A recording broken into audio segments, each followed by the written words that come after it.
Selamat datang di channel Jendela Sains, channelnya buat kalian yang ingin memahami pelajaran matematika, fisika, dan kimia SMA. Di video ini kita akan membahas dimensi 3, part yang ketiga, yaitu tentang kedudukan titik, garis, dan bidang pada bangun ruang. Simak terus video ini sampai akhir.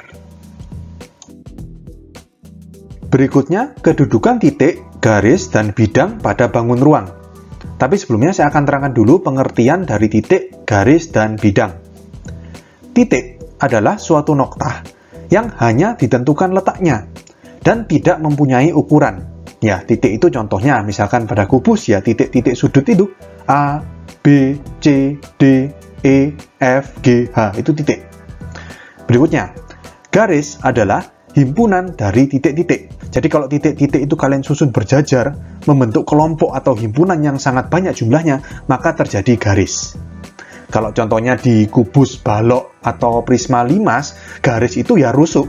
Rusuk AB, rusuk BC, rusuk AE, dan seterusnya. Itu adalah garis. Berikutnya bidang.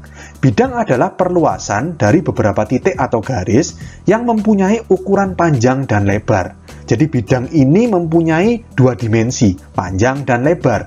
Jadi contoh dari bidang itu kalau misalkan pada kubus itu sisi ABCD atau sisi EFGH. Itu merupakan contoh dari bidang. Oke? Nah, berikutnya sekarang kita ke kedudukan titik, garis, dan bidang pada bangun ruang ya. Jadi ada 5. Yang pertama, kedudukan titik terhadap garis. Yang kedua, kedudukan titik terhadap bidang. Yang ketiga, kedudukan dua garis atau dengan kata lain, kedudukan garis terhadap garis. Yang keempat, kedudukan garis terhadap bidang. Dan yang kelima, kedudukan bidang terhadap bidang atau kedudukan dua bidang. Oke, kita bahas satu persatu.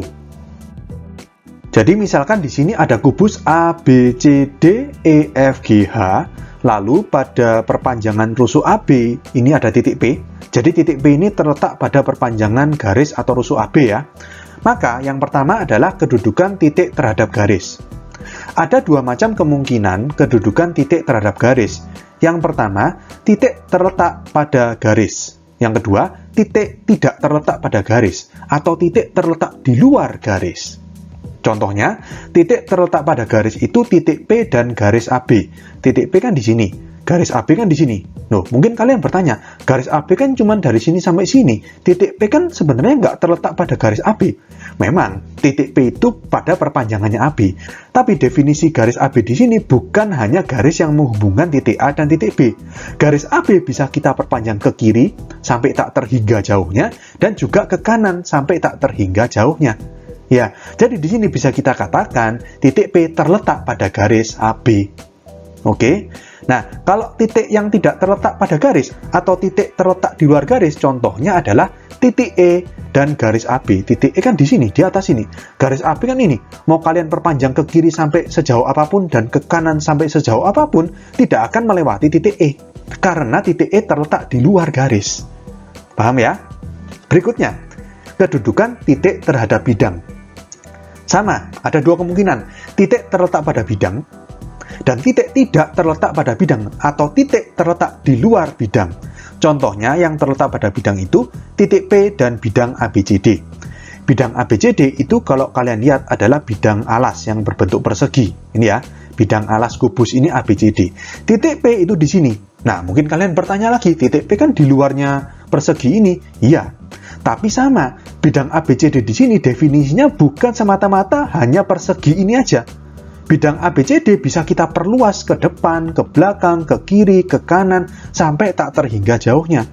Kalau kalian perluas ke kanan, maka titik P ini termasuk atau terletak pada bidang ABCD, ya kan? Paham ya? Nah, kalau yang tidak terletak pada bidang atau terletak di luar bidang, contohnya titik E dan bidang ABCD. Titik E di atas sini, ABCD di bawah sini. Kalian mau perluas bidang ABCD kemanapun, ke kiri, ke kanan, ke depan, ke belakang, nggak akan bisa melewati atau melalui titik E, karena titik E di sini, di atas, beda bidang sama bidang ABCD. Oleh karena itu, titik E ini terletak di luar bidang ABCD. Oke, berikutnya, kedudukan dua garis atau kedudukan garis dan garis. Ada 4 kemungkinan. Yang pertama, berimpit. Contohnya, garis AB dan garis AP. AB itu kan ini. AP itu kan ini. berimpit. Berimpit itu nempel. Ya, AB dan AP ini nempel kan? Itu namanya berimpit. Yang kedua, sejajar. Contohnya, garis AB dan garis DC. Garis AB kan ini, yang di depan ini. Garis DC yang di belakang. Antara AB dan DC ini nggak berimpit, kan ada jarak itu ya. Tapi garis AB dan garis DC ini kalau kalian perpanjang, nggak akan pernah berpotongan. Ya, AB kalian perpanjang ke kiri sama ke kanan. DC kalian perpanjang ke kiri sama ke kanan, nggak akan pernah berpotongan.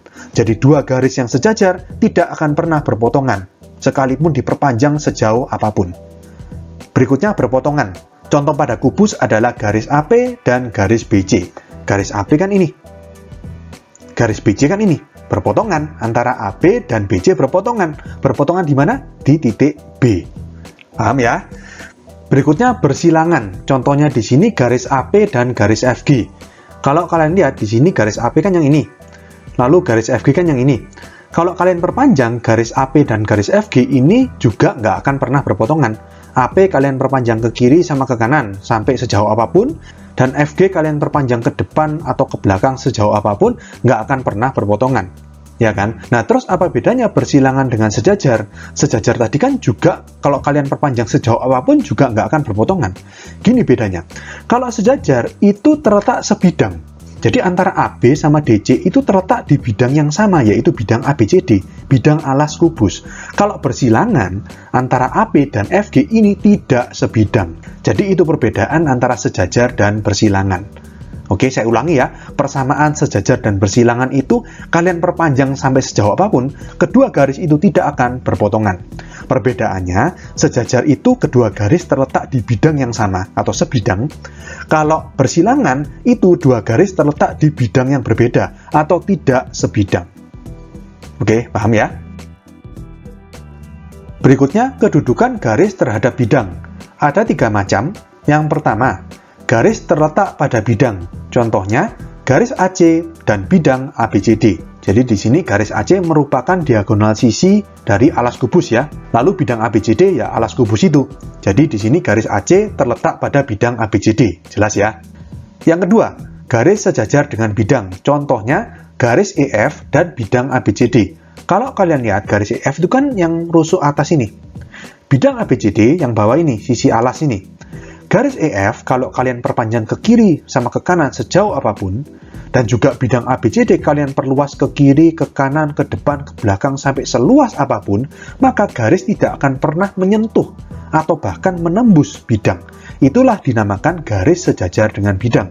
Jadi garis EF sejajar dengan bidang ABCD. Oke, yang ketiga, garis menembus bidang. Contohnya, garis AH dan bidang ABCD. Di sini garis AH kan merupakan diagonal sisi sebelah kiri dari kubus ini. Bidang ABCD bidang alas.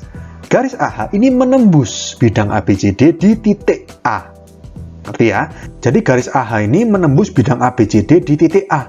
Kalau kalian perpanjang garis AH ini ya terus sampai ke bawah. Menembus ke bagian bawahnya kubus. Ngerti ya? Jadi dalam hal ini garis menembus bidang. Garis AH menembus bidang ABCD.